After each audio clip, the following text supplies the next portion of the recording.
donc par régime IG bas. IG, c'est pour index glycémique, c'est-à-dire la vitesse à laquelle les sucres contenus dans un aliment vont passer dans votre sang. Et le but du jeu, c'est que cet index glycémique soit le plus bas possible, que la charge glycémique totale des aliments glucidiques que vous consommez sur votre journée soit assez faible. Pourquoi? Pour éviter les pics d'insuline. Plus l'index glycémique sera élevé, plus le sucre va rapidement passer dans le sang, production très rapide avec un pic important d'insuline, et ça veut dire up and down d'énergie. Donc coup de pompe, énergie, fatigue, coup de pompe sans arrêt. Stockage, notamment stockage des graisses au niveau du tronc, en particulier de l'abdomen, mais aussi des fringales. Et vous aurez donc sans arrêt envie de manger du sucré à cause de ces aliments à index glycémique trop élevé. Alors on pense aux viennoiseries, aux pâtisseries, mais également des jus de fruits, des sodas fatalement, et tout ce qui est chic ou bonbon.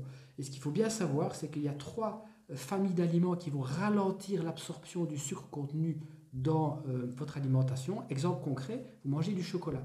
Bon, c'est mieux du noir fatalement que du blanc ou du praline. Mais vous prenez votre morceau de chocolat, plutôt que de le consommer de façon isolée, soit vous allez ajouter une source de protéines, exemple un skyr. Donc chocolat noir plus skyr, vous allez ralentir finalement l'assimilation du sucre et donc vous aurez une charge glycémique plus faible que votre chocolat tout seul. Deuxième grande famille intéressante pour quelque part neutraliser le sucre contenu dans l'aliment, c'est du bon gras.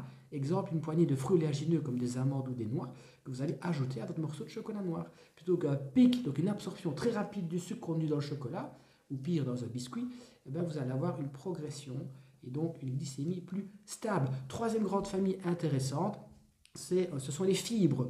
Exemple, vous prenez 2 cracos de pain des fleurs ou des wasafibs ou des Crisp Rolls ou des Grissini ou une tranche de pain complet en plus de votre morceau de chocolat. Et donc, c'est vraiment le but du jeu, c'est de produire le moins d'insuline possible, d'où la mode aussi des régimes low carb, seulement 20% de glucides dans l'alimentation, voire du régime keto de 2 à 3 voire 5% maximum de glucides dans l'alimentation, beaucoup de protéines, beaucoup de bons gras, peu de glucides totaux, mais surtout de graisse.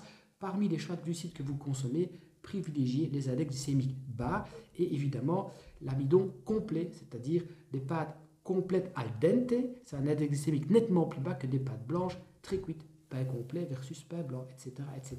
Voilà, c'était quelques notions à vous rappeler par rapport à l'index glycémique. Bonne journée à toutes et tous.